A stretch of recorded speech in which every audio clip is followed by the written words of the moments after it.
It's been a really good experience for me. I think it was really nice to meet so many different kinds of young filmmakers and to like exchange experiences.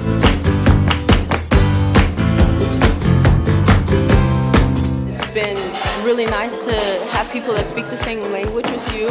I've been able to make references that are like to obscure filmmakers and people know right away and they're able to like add on. So it's been a really good experience. I love the city too. The city's very nice and people are very kind here.